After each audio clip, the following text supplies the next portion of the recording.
Ele é médico, especialização dele é cardiologia, espírita de berço, né? O pai dele, Francisco Thyssen, foi um dos presidentes da nossa federação do Brasil. Então, a bagagem dele já vem de muito, né, doutor Sérgio? Então, não vamos mais perder tempo. Foi ontem. Foi ontem, né? Pois é. E é com muita alegria que nós recebemos a nossa casa.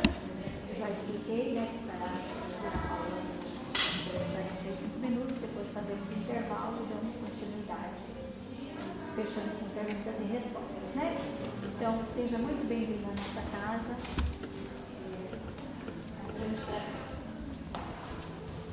Boa tarde, gente. Tudo bem? Perdoem o atraso, mas hoje estou vindo de uma outra palestra, uma outra instituição, e houve um equívoco quanto ao horário, mas conseguimos chegar e aqui estamos tendo a alegria de vê-los. É a primeira vez que eu venho nessa sede. Quando eu estive da outra vez, eu estive numa sede anterior. Eu era garotinho. Mas eu vim, ou foi o espírito ou alguém me trouxe.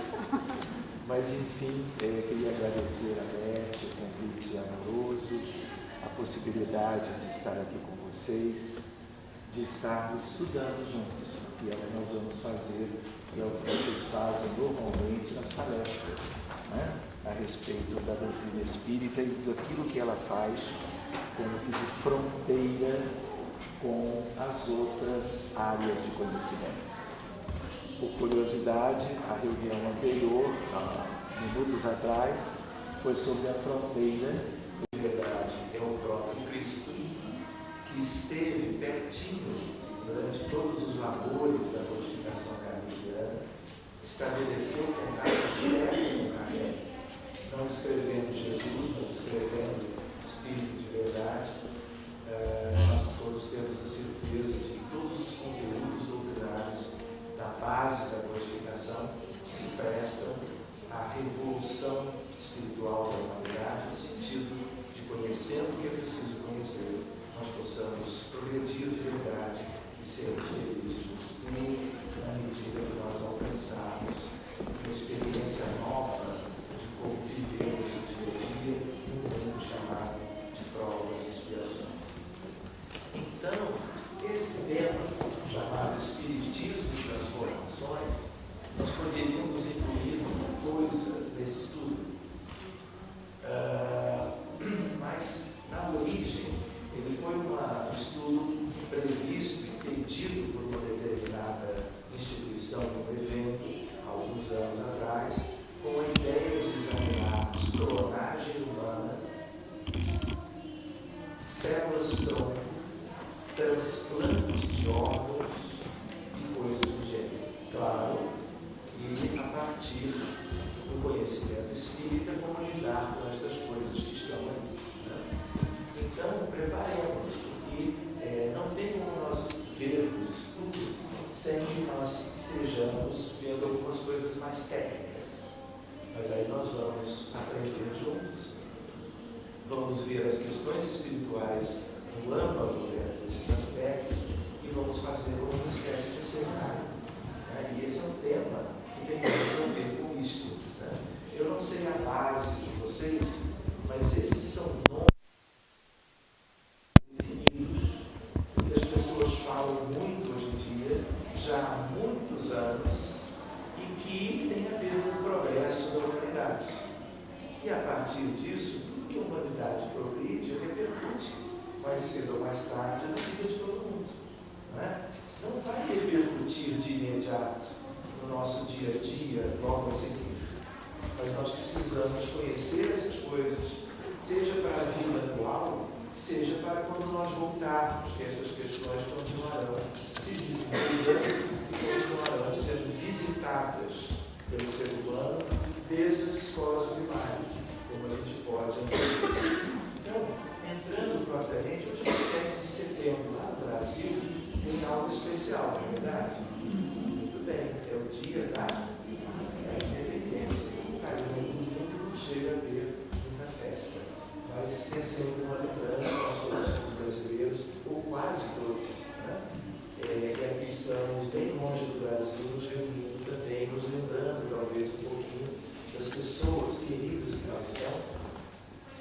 nossa pátria, de uma maneira geral, é lá com tantos problemas atualmente. Bem, se nós olharmos para cá, nós gostaríamos de lembrar, como introdução, nós tivemos lá o 18 de abril de 1857. O que aconteceu nessa data? A publicação da primeira edição de O Livro dos Espíritos. E aí começou o Espiritismo. Se a gente pensar bem, o Espiritismo não começou ali. Ali nós tivemos uma data marco ou limite. Então se entende que na primeira edição da obra principal, o Espiritismo começou a se estabelecer no mundo, a se materializar propriamente. Mas para que houvesse essa publicação, coisas lindas e sérias aconteceram antes. Vocês já ouviram falar na hora estelar de países ou nações? O que é uma hora primordial de certas nações? Uma hora proeminente. Não houve uma hora proeminente junto ao povo hebreu? Qual foi o povo aonde Jesus escolheu para se mostrar visível e tangível? Foram eles, há mais ou menos 2000 anos atrás. Não é assim? Nós não tivemos a Grécia antiga, na sua hora, como a grande pátria da filosofia. Nós não tivemos a civilização egípcia antiga, com repercussões no mundo atual até hoje, com tudo que eles conheciam e trouxeram de capela em termos de astronomia, em termos de matemática e de ciências exatas. Pois bem, a França teve a sua hora estelar. Portugal também teve. Qual foi a hora estelar ou proeminente de Portugal, que na leitura do livro Brasil, Coração do Mundo, Pátria do Evangelho, é completamente evidente? A escola de navegação. O encontro lindíssimo de Jesus com Eliú ou Iléu, se estamos em árabe ou se estamos em hebraico. De tal maneira que ele era o grande espírito encarregado dos problemas sociológicos da Terra.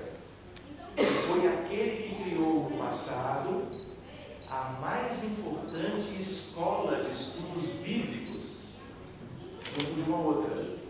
Ele, Eliú, é trazido pelo Cristo e o Cristo dá a ele: vais-te corporificar na terra. E aí ele vem a renascer dentro da realeza ou da família real portuguesa, e ele então desenvolve a escola de navegação de Henrique de Sagres. E ele até hoje é um dos mentores de Portugal, junto de Isabel de Aragão, que é a rainha Isabel de Coimbra, que é aquela linda do episódio das flores, e que tem a ver com toda a mudança geopolítica da humanidade a partir dos descobrimentos, das navegações, das naus portuguesas que foram visitar os continentes novos, como foi o caso do descobrimento do Brasil, por Pedro Álvares Cabral. Não foi à toa a lembrança da data, eu acho que houve uma ideia de rememorar isso. Pois bem, nós nos lembramos que, de certa maneira, o que nós temos na doutrina espírita tem a ver com o passado de França, na sua também hora estelar. Se Portugal foi importante na questão dos descobrimentos, mudando tudo em relação ao que havia então, nós tivemos em França, porque antes do nascimento de Kardec, em 1804. O que é considerado os precursores disso? Os enciclopedistas, o período do iluminismo francês, com Diderot, D'Alembert, Rousseau e outros, que vieram a criar a enciclopédia que reunia todo o conhecimento relevante da humanidade até então. Muito bem, foi um período de luz, e espíritos preparados de esferas altas vieram e viveram com os filósofos daquela época, espíritos afeitos ao conhecimento e ao livro, conhecimento escrito, e nos deixaram o legado da enciclopédia. São os precursores do Google. brincando. A outra ideia que veio depois foi a Revolução Francesa. Para o advento da doutrina espírita, era preciso que o sistema mudasse. E aí nós tínhamos a monarquia, e a monarquia precisava ter os seus dias contados. E aí vieram aqueles que deveriam ter feito algo sem derramamento de sangue, mas aconteceu uma revolução com grandes dificuldades, com resultados em parte lamentáveis. Mas foi exatamente desse desempenho, do compromisso daqueles que viveram em França durante esses períodos, que permitiram o advento do nascimento de Kardec, que era João Cruz reencarnado, e aí nós vamos encontrar tudo aquilo que era o caminho mais facilitado para um grande sacrifício dele, para que ele nos deixasse, junto com os espíritos superiores, junto a ele, propriamente aquilo que hoje, com toda facilidade, nós estudamos, seja em língua portuguesa, em língua inglesa e assim sucessivamente, ao redor do mundo inteiro, porque o Espiritismo já está em quase em toda parte. Pois bem, Allan Kardec viveu a ciência do seu tempo. Querem ver o exemplo? Não existia a ideia de Dalton. Vocês lembram do tempo do Coreia? Foi há pouco tempo, eu sei. Então, talvez vocês vão poder lembrar muito bem. A ideia da atonística de Dalton. Ele, Dalton, que dizia que o átomo era indivisível. Por isso, a palavra não se pode cortar o átomo. Então, Benjamin Franklin e ele próprio, Dalton e outros, eram os convivas na área da ciência, do codificador, praticamente na segunda metade do século XIX. E aí nós vamos ver que os próprios espíritos precisam adequar a sua maneira de falar, a sua terminologia, ao que se conhecia na época. Eles não podiam adiantar muitas coisas. E mesmo já no livro dos Espíritos, eles adiantaram, dizendo coisas que nós não imaginávamos bem. Como também nas outras obras da codificação e outros autores que vieram depois foram trazendo em consequência.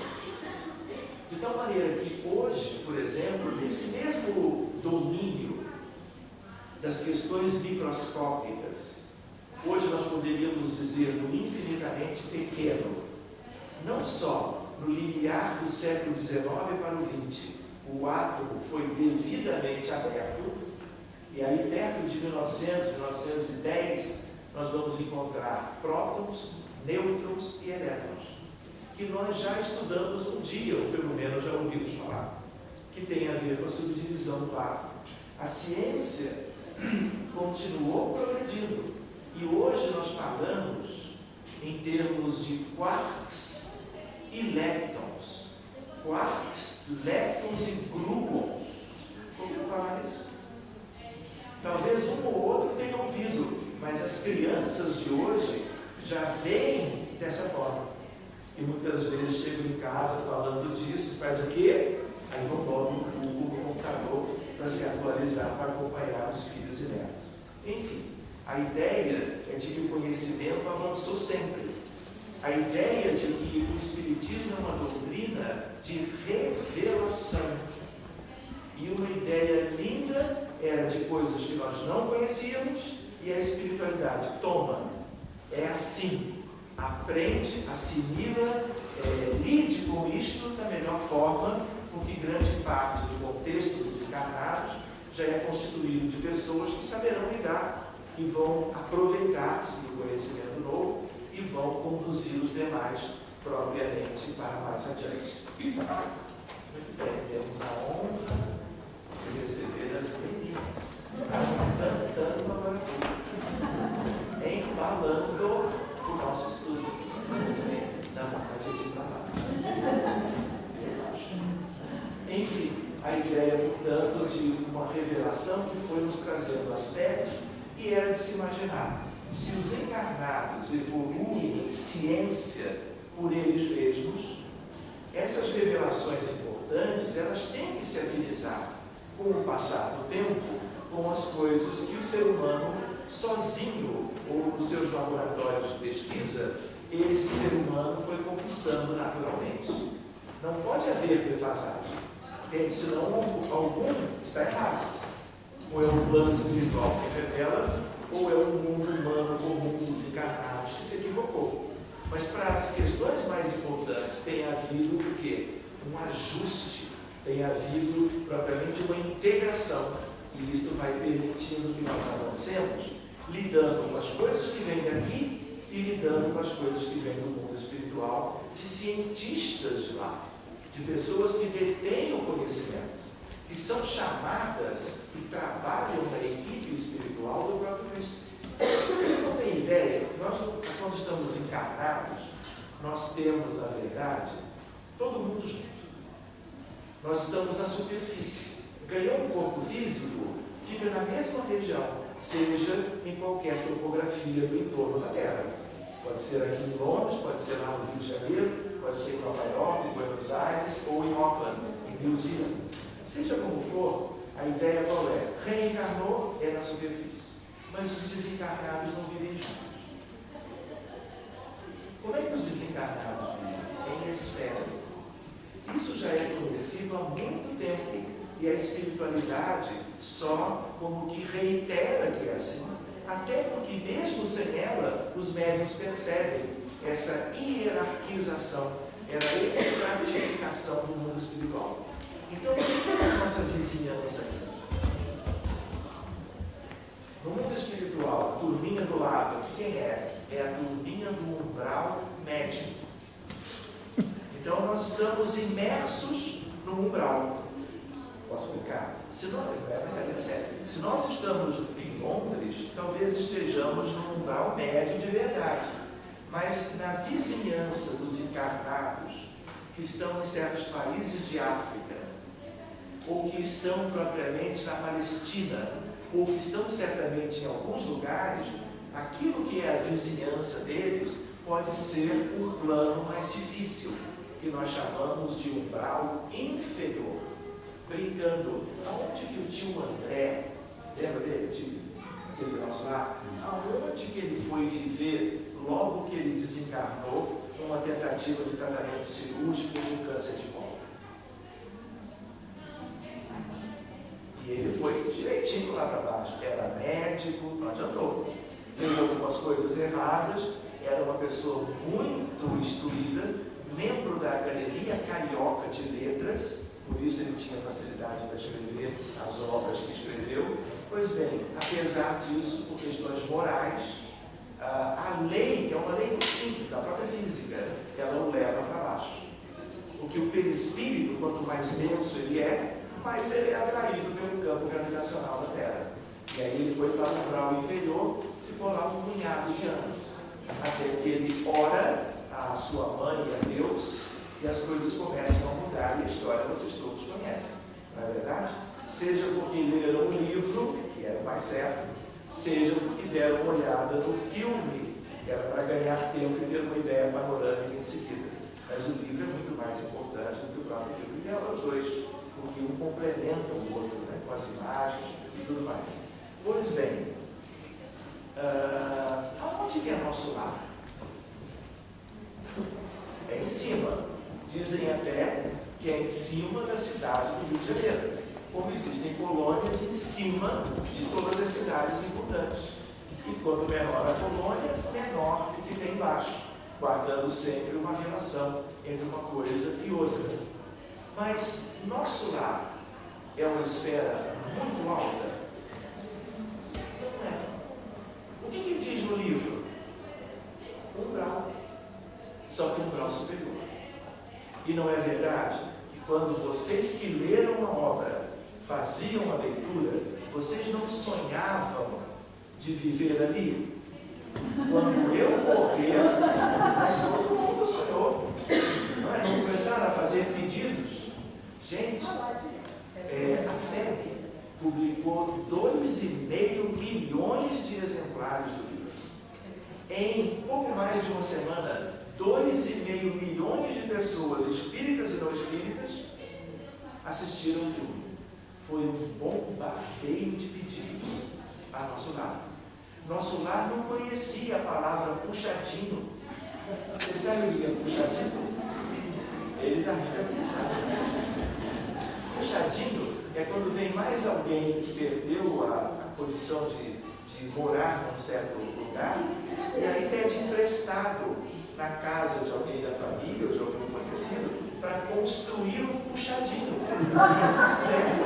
Que é algo assim de 6 metros quadrados, 2 × 2, 4, 3 × 3, 9, no máximo 9 metros quadrados.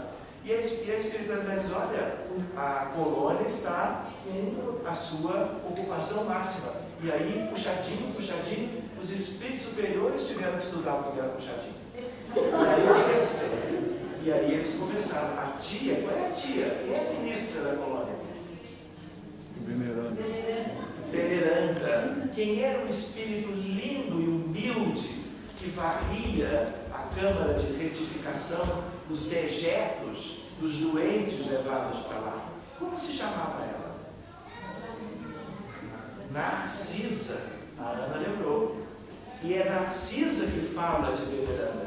E querem ver que coisa linda? Aquela Veneranda que tem 1 milhão na época do livro de horas trabalhadas, sem reclamar, sem esmorecer, sem tirar férias, trabalhando a bem de toda a colônia. Sabem quem é Veneranda? É Isabel de Aragão, a mesma de Portugal. Vocês sabem qual é a forma? Mas esse é um outro tema, senão nós não vamos chegar nunca, nem à meia-noite, aquilo que a gente se propunha. Muito bem, qual é a forma da colônia nosso lar? Um pentágono. Não, estrela de 6, um hexágono. Qual é a forma? Um hexágono. Estrela de 6 pontos. Uma estrela, qual?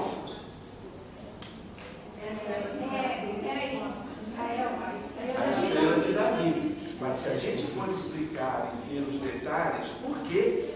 Porque tem a ver com o Brasil, tem a ver com a árvore do Evangelho, a transplantação da árvore da Europa, de França, quando o Espiritismo lá surgiu, para o Brasil, como vocês conhecem pela própria obra.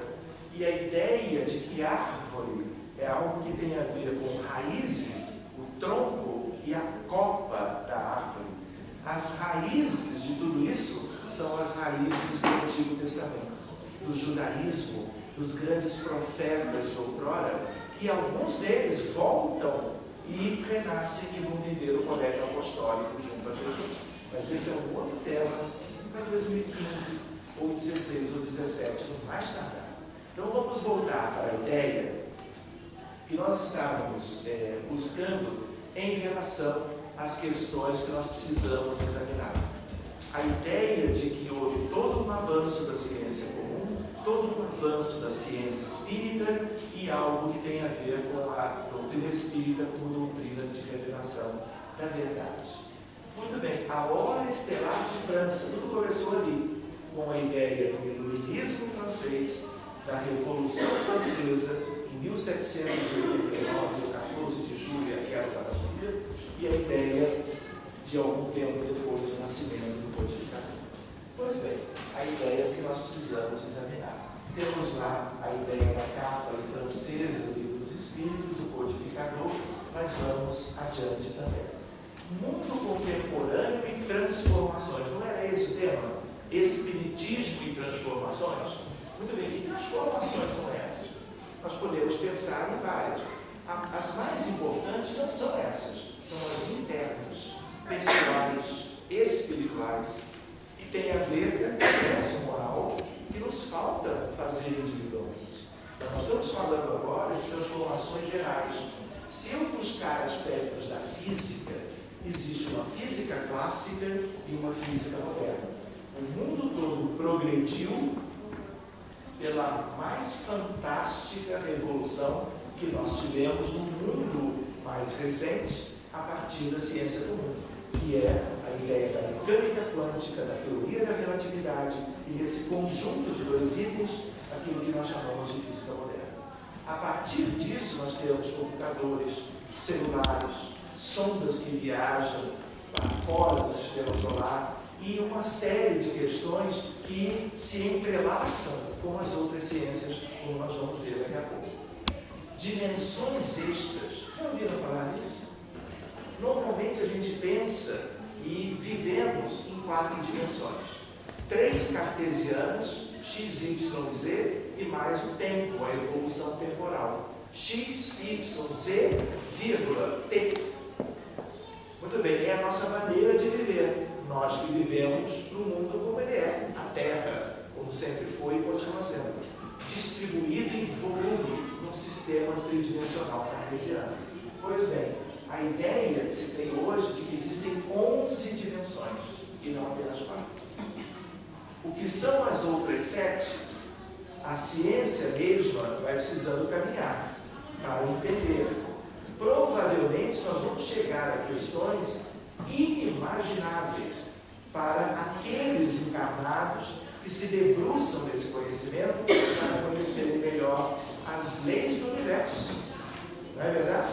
Quando o cientista vai, pensa, elabora, publica, se reúne, discute, ele está como que abrindo as portas do conhecimento.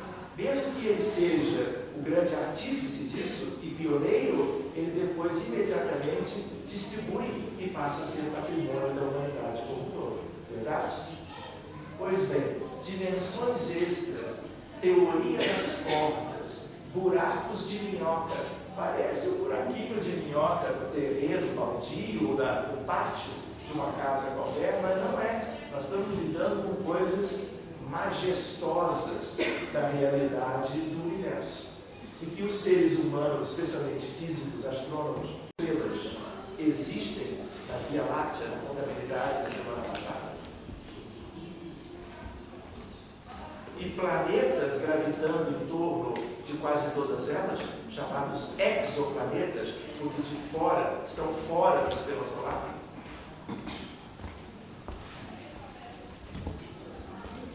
$200 bilhões de estrelas. É pouca coisa? Nós mal conhecemos certos detalhes daqui. Vocês imaginam que é uma galáxia média. Vocês conhecem a nossa vizinha? Já foram lá? Como é que é o nome da galáxia vizinha da Terra?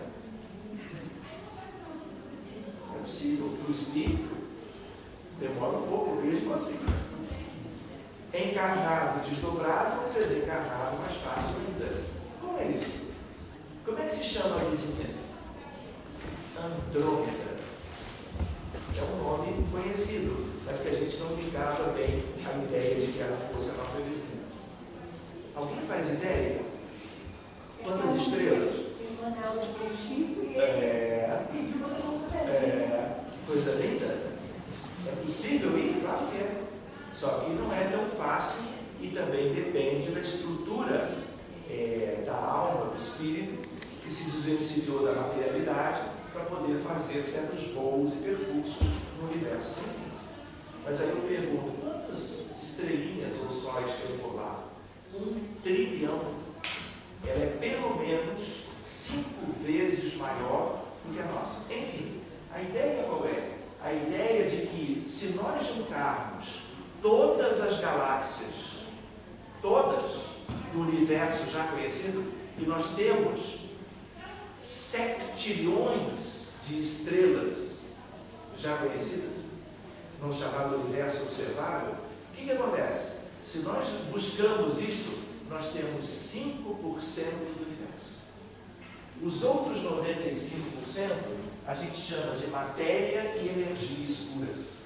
Gente, o espírito a gente tem que explicar. Não quer dizer treva, não. Treva é uma coisa só daqui, ou de espíritos análogos.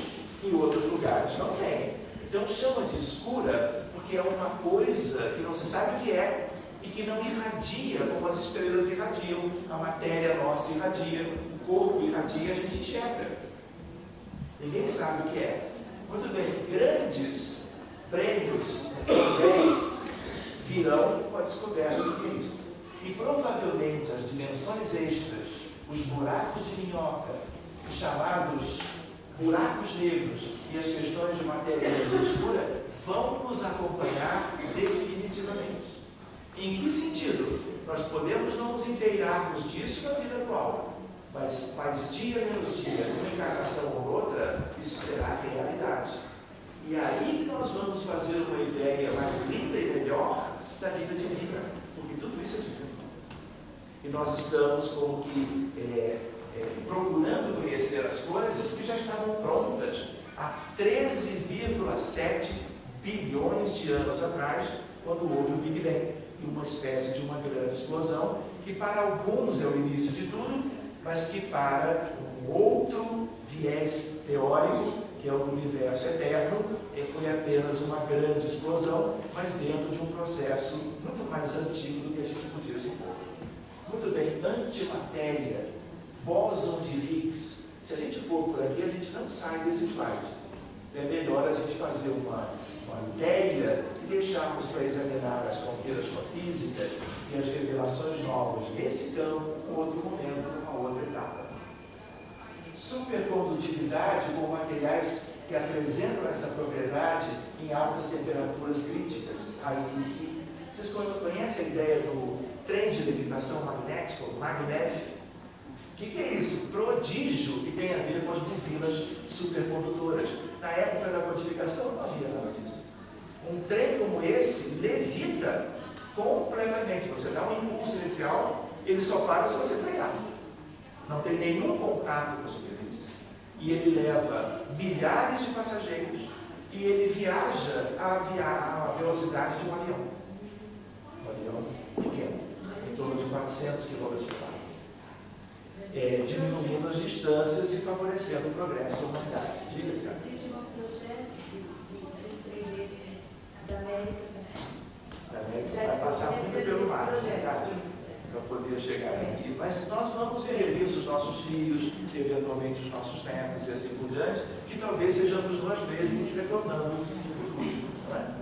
Muito bem, nanotecnologia, inversão dos polos magnéticos da Terra, origem dos raios cósmicos, descoberto recentemente, há menos de um mês atrás, quintessência do universo. Isso é uma coisa extraordinária para se conhecer. Táquions, elementos que viajam acima da velocidade da luz. Se ela já é 300 mil km por segundo, você imagina algo 10 mil vezes mais rápido. E a gente vai usar isto num determinado momento para entender o pensamento. Pensamento é importante? O que tem de mais importante para um espírito? Pensamento.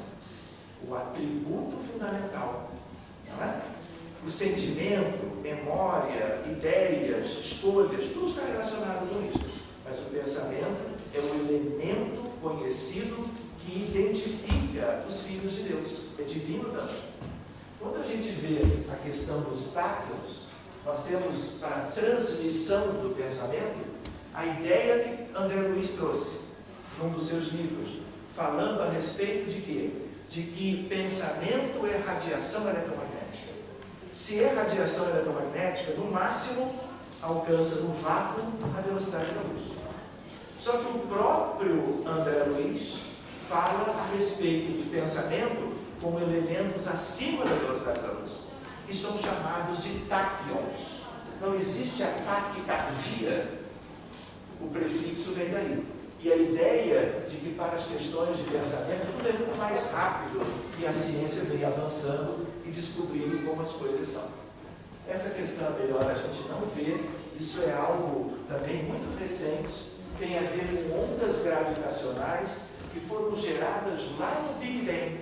E só agora no Chile, um determinado elemento de pesquisa foi detectado comprovando algumas ideias daquilo que alguns cientistas estavam buscando compreender.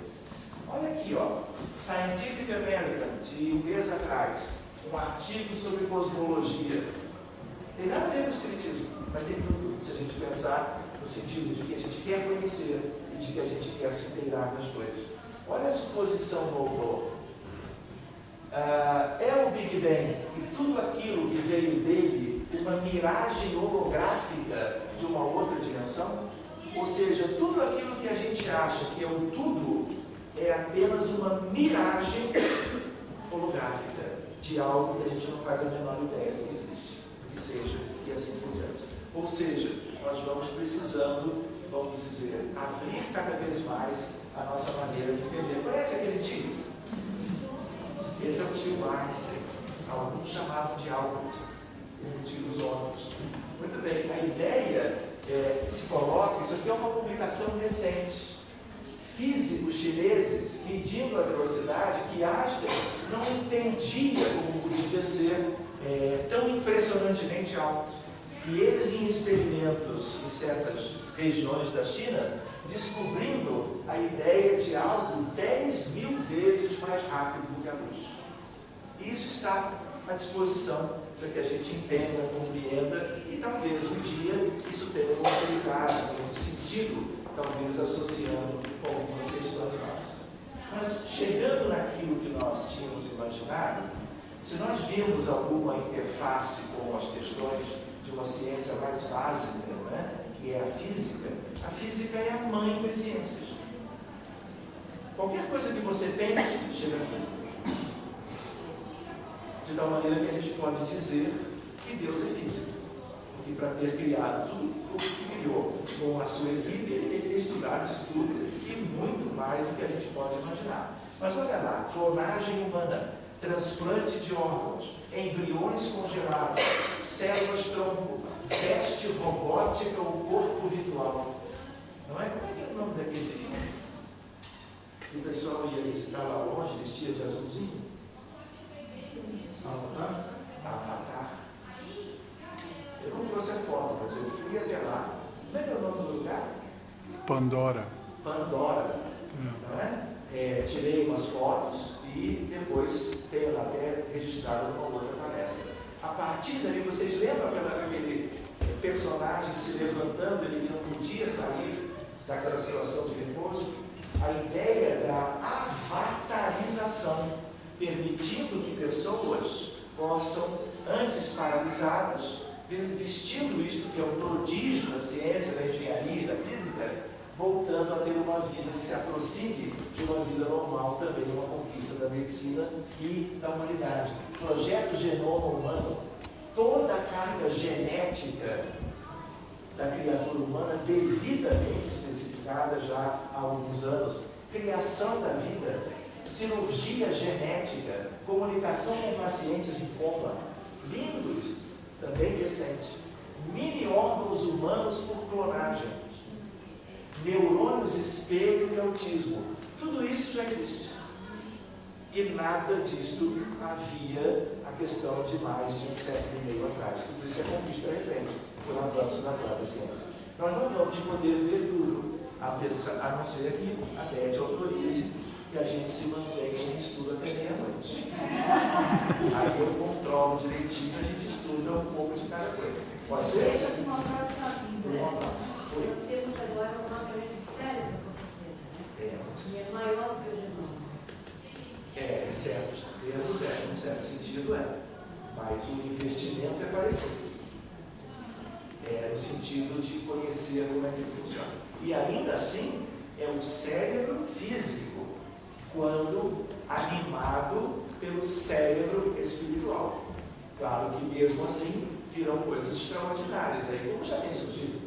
Existe uma palestra sobre neurociências da felicidade, que tem a ver, claro, com algumas questões que tem a ver com o projeto que é americano, na verdade, investimento do governo americano.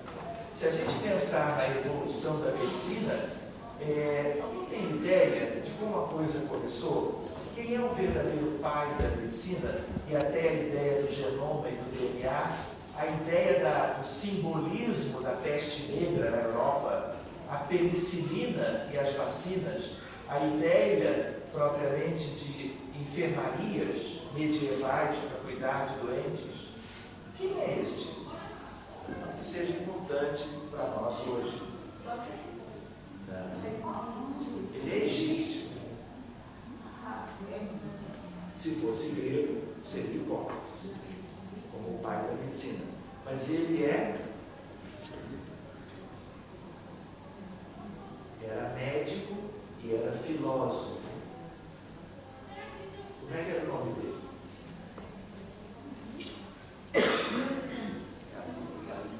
Ele é o primeiro terapeuta. O primeiro terapeuta registrado na história, nos papiros do Egito Antigo. Isso era grego? Não, isso era grego.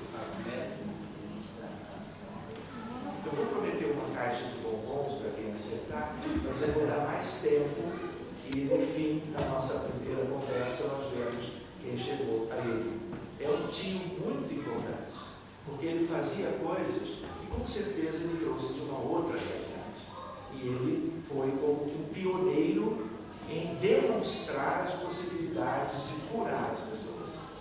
Então ele está ligado à história da humanidade. Quantos anos tem a história da humanidade? 5.000 de história registrada.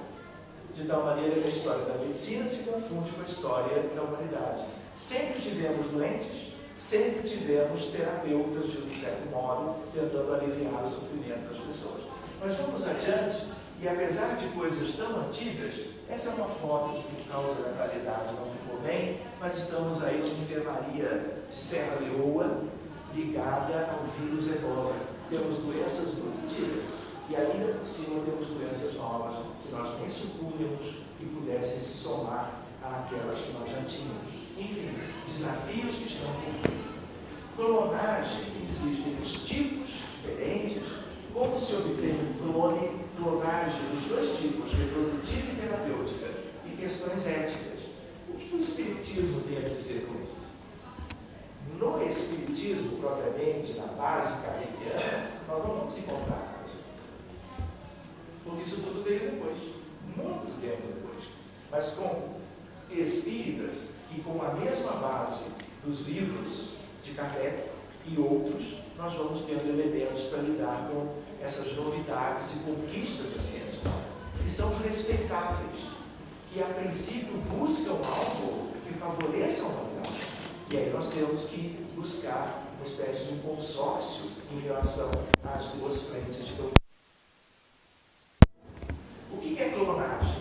De um modo geral, produção artificial para a obtenção de indivíduos geneticamente idênticos entre si e idênticos a um indivíduo que lhes deu origem. Essa é uma definição científica, direta e imutável, a princípio. Vamos ver o que há nesse terreno. Essa moça simpática, a gente lembra até o nome, não é verdade? É a Dolly. Ela é lá de 1996. E aqui nós temos um casal de gêmeos, com a ideia, antecipando um pouco, que os gêmeos univitelínicos, os gêmeos idênticos, na verdade, eles são como se fosse um clone do outro, porque o material genético é exatamente igual. Os gêmeos que não são idênticos é completamente diferente, não é? Muito bem, a ciência não entende, a medicina não entende, por que os gêmeos idênticos, tendo o mesmo patrimônio genético, podem ser criaturas completamente diversas. Eles não têm como explicar.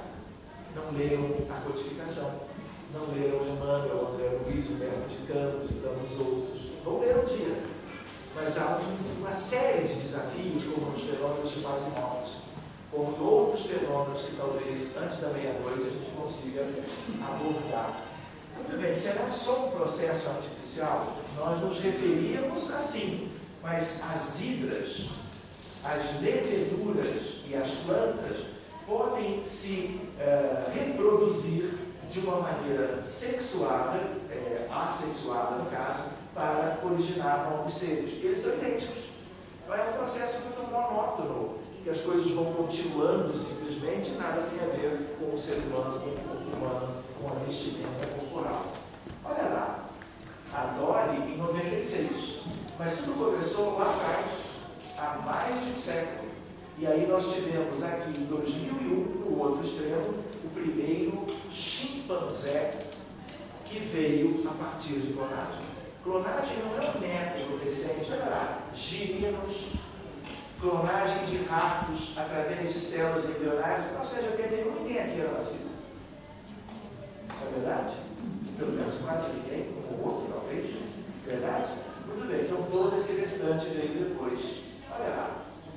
Serão os gêmeos clones? Num certo sentido, sim. Como é que acontece? Espermatozoide, ovócito, óvulo, a fecundação e uma primeira divisão. Pode haver uma divisão a mais, com 4, mas por alguma razão, em vez de continuar só um se dividindo sozinho, há uma divisão em dois. Só que como veio de um elemento raiz comum, eles são iguais. E aí, o da direita e o da esquerda, cada um vai dar um menininho ou uma menininha. E aí nós vamos ter, pode ser um de cada, já não pode. Se houver um de cada, já não é idêntico, claro, porque aí tem variação genética, verdade? Muito bem, seguindo adiante, elas apresentam a mesma carga genética, teoricamente um clone. No entanto, apresentam diferentes características pelo modo como se processa a gestação no útero, ambiente social em que são criados, mas a ciência não admite a alma. Então eles procuram ideias para explicar por que as diferenças entre eles. Mas a principal nós sabemos: diferentes almas, diferentes espíritos.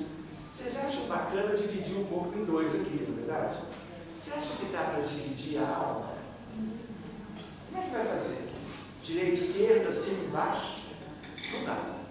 Na verdade, é um indivíduo devidamente individualizado em definitivo. Então não há partição aqui, não há subdivisão. É um patrimônio único, uma individuação a nível do espírito humano imortal.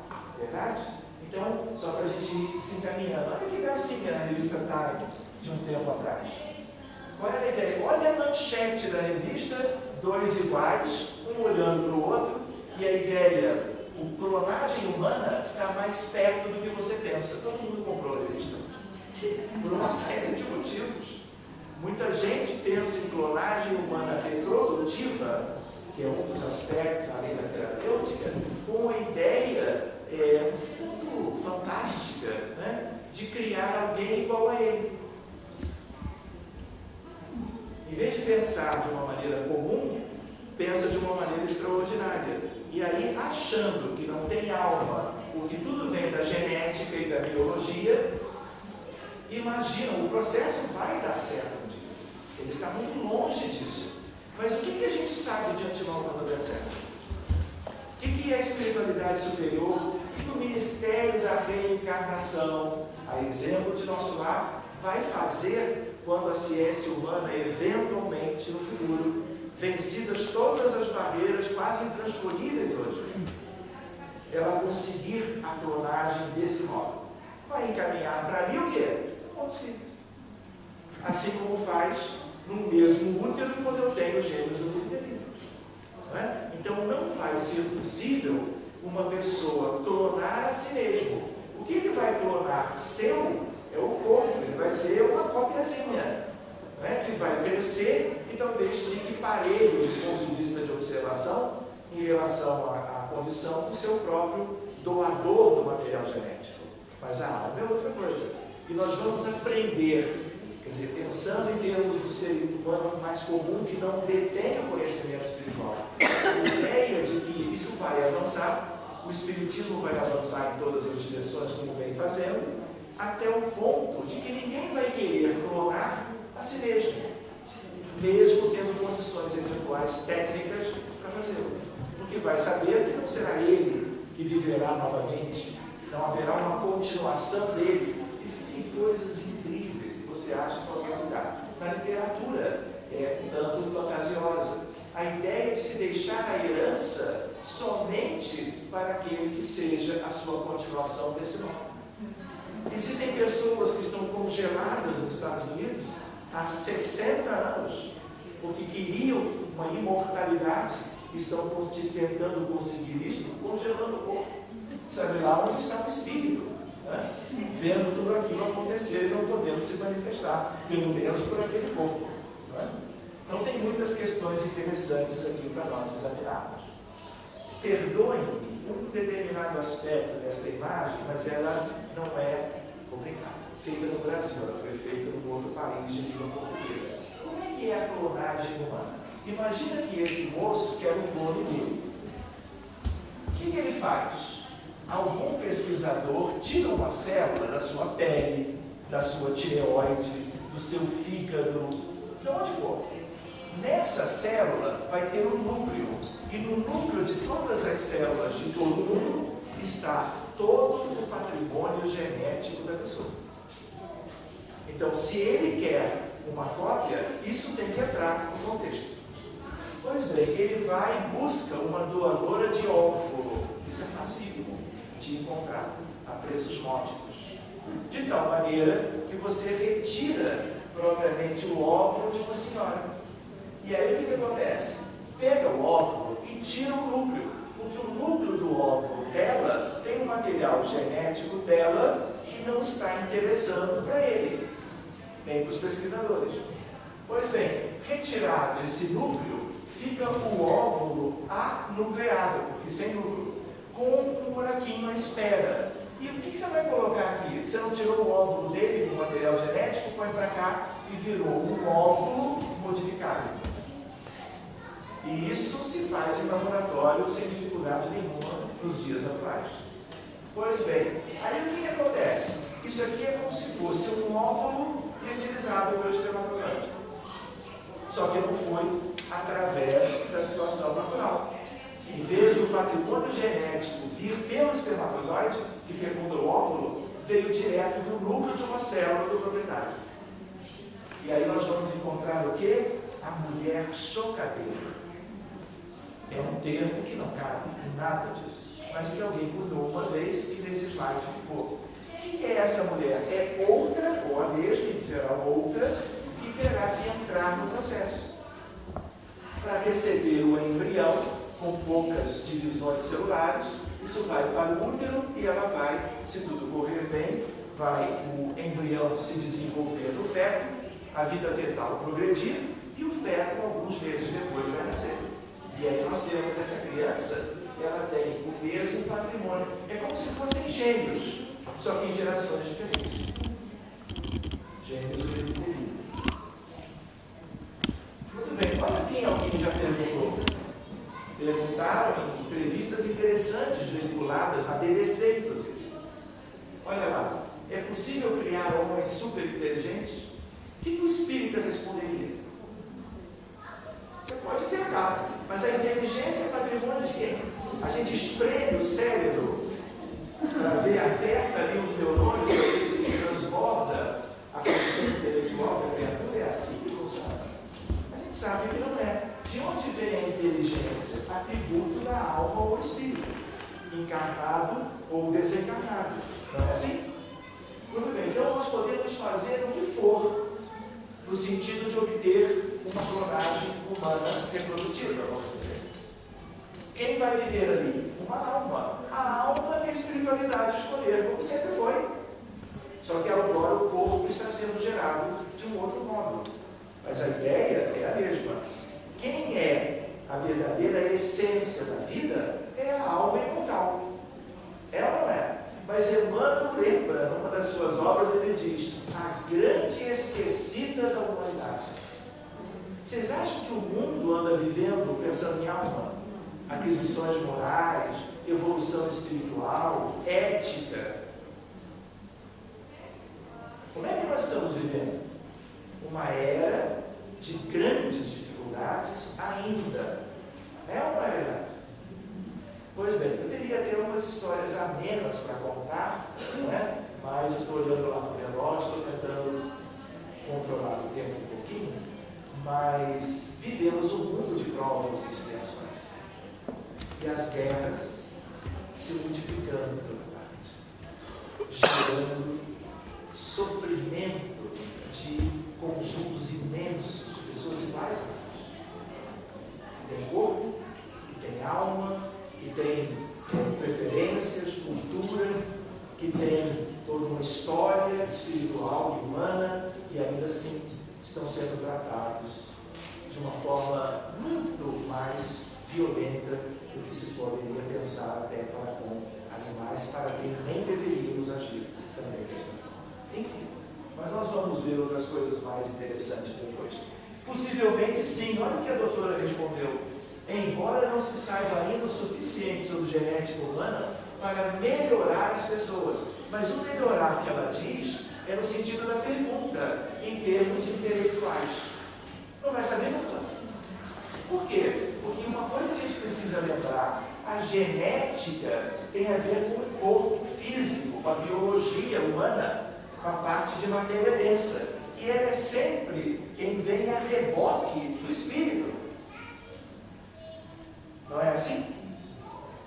Não é o modelo organizador biológico ou perispírito que molda o corpo físico? Se nós teremos que nascer com um prejuízo orgânico qualquer, um prejuízo antes do estado perispírito, e quando houver a ligação com aquilo que vai gerar o novo corpo, vai impregnar aquela realidade física de um transtorno qualquer, tudo que é de mais relevante vem de dentro para fora, vem da alma para o perispírito e do perispírito para o corpo. Nunca foi diferente. Eu pensava, eu também pensava, mas a gente vai estudando e vai vendo que é de um determinado jeito, sempre foi. O aprimoramento genético dos seres vivos é algo que se faz há muito tempo. Por exemplo, um cavalo com sangue, eles são muito caros e eles são, como que gerados alguns deles, através de uma tentativa de melhorar a condição biológica, mas não a alma. O próprio princípio espiritual de um animal, como este, por exemplo, qualquer outro, seja uma ovelha, ainda assim é um princípio espiritual diferente do outro animal, mesmo que ele seja igualzinho. Na verdade, o desenvolvimento do espírito até alcançar lá adiante a condição de espírito humano não começou na ideia dos minerais, como uma bióloga geneticista que trabalha nesse campo, ela não enxerga a outra parte. E aí ela tenta explicar tudo de acordo com a genética permitiria. Por isso que ela diz, nada se sabe para melhorar as pessoas. O que pode saber é para melhorar a condição física. E aí vai ser interessante, por causa das doenças que nós temos. Muito bem, olha aqui, ó. Isso aqui é tudo de clonagem. Um exemplo de um belo de um cão, e aqui, esse gatinho hoje já é adulto, mas ele nasceu de clonagem. De tal maneira que ele está aqui posando, tipo um selfie, para estar sendo conhecido propriamente nos campos comuns e da ciência também. Então existe a clonagem reprodutiva e a clonagem terapêutica. O procedimento tem aí algumas questões técnicas, mas é tudo um pouco óbvio. Só que não são apenas as questões que a gente podia imaginar. Você tem que dar um choque. Você tem que ter um estímulo. Esse estímulo é porque é feito no laboratório. De tal maneira que, fazendo esse estímulo, nós vamos encontrar a ideia de uma vida que surge. Assim como, por exemplo, o nosso coração, ele funciona batendo e fazendo contrações mecânicas para impulsionar o sangue e manter a circulação sanguínea e a vida. Quando o coração para, por um problema elétrico, ele não funciona mais. Se a pessoa, o paciente, não for reanimado, desencarna. Imediatamente, já é o desencarne. Pois bem, a ideia qual é? Se eu tenho propriamente algo a nível do coração que mantém a vida, se o coração para e eu dou um estímulo elétrico, o coração pode voltar a bater.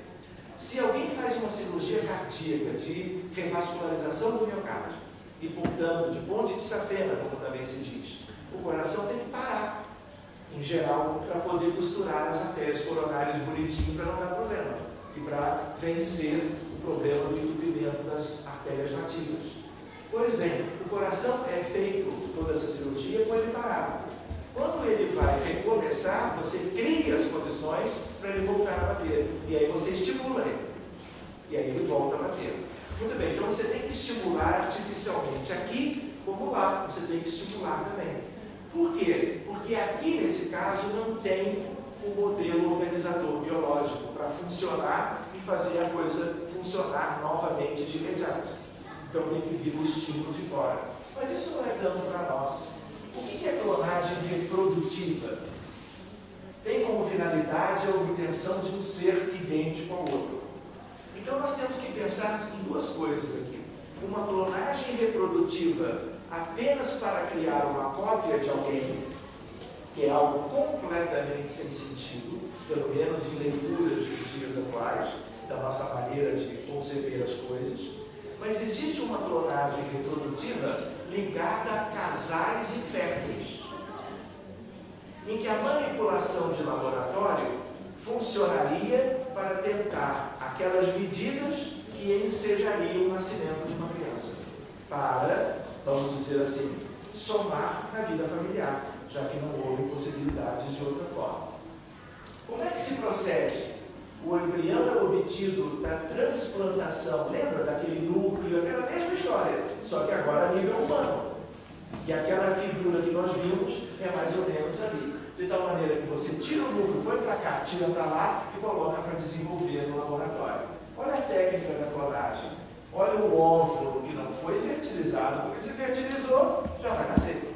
É só deixar quieto, fazendo a sua evolução intrauterina, que a coisa vai funcionar muito bem. Por exemplo, tira-se o núcleo e eu tenho um óvulo feminino sem núcleo. Pega a célula adulta, tira o núcleo dela, coloca no espaço e dá uma descargazinha elétrica. E aí a coisa recebe um impulso elétrico e começa a se desenvolver, gerando um embrião. Aqui do lado vocês têm apenas a descrição desse processo, etapa por etapa, que não é propriamente o mais importante para nós.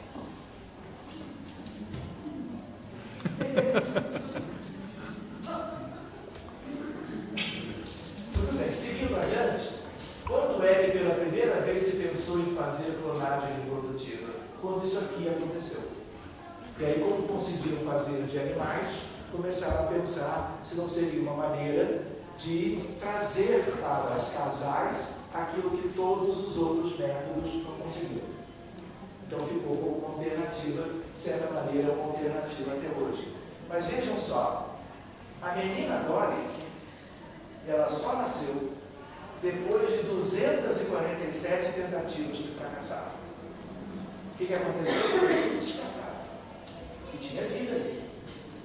Além disso, dentro dessas células todas da mãe de Dolly, das quais se retirou o núcleo e depois foi inserido no óvulo nuclear, 90% não alcançaram nem o estágio de blastocisto, que é um dos estágios mais preliminares desse desenvolvimento. Ou seja, foi um fracasso generalizado. Mas como fizeram muitos, supondo que com animais isso era perfeitamente possível de se fazer, aquele que foi adiante acabou dando origem à estrela. Vejam só, estou mais pela astronomia do que pela biologia, por aquela recuperação do início. A tentativa posterior de clonar outros mamíferos, porcos, bezerros, também tem mostrado uma eficiência muito baixa e uma proporção enorme de abortos espontâneos e embriões mal formados. A própria Dolly não viveu o que normalmente viveria uma ovelha. Viveu doente, envelheceu precocemente, tinha artrose, ela era novinha e envelheceu muito rápido. Ou seja, nós temos ali muitos problemas. Mesmo que a nível de animais a coisa ainda seja assim, para a questão humana, ela é muito mais problemática e difícil. E aí nós, talvez, daqui a milhares ou muitos anos, nós tenhamos condições de ver isso ganhando seu devido espaço. Será a clonagem reprodutiva um método alternativo à fertilização in vitro? Quais as diferenças entre ambos os processos? Muito bem, existem diferenças. A ideia é clonagem reprodutiva para casais inférteis. A grande diferença tem a ver com as células sexuais, óvulo e espermatozoide, naquela que é reprodução assistida. Na outra já não é. Fertilização assistida apenas favorece o encontro entre o espermatozoide e o óvulo, que na condição do corpo da mulher não conseguia encontrar ou não conseguia se implantar, e aí aquelas gestações eram todas perdidas. Existe uma técnica in vitro que não nos importa abordar, é tudo simples por um lado. Nesse momento, o uso dessa técnica é inseguro. Principal aspecto positivo, isso sim, a ideia de gerar pesquisa, desenvolvimento científico para as coisas eventualmente relevantes que virão no futuro. Há uma base que está sendo construída através de todos os laboratórios de toda parte do mundo que se destacam em pesquisas desse gênero. Então, tem havido problemas, mas tem havido progressos e isso deve gerar algo de substancial no futuro. Clonagem terapêutica. Você falou, Beth, em 45 minutos. Já estamos? Já passamos. Vamos fazer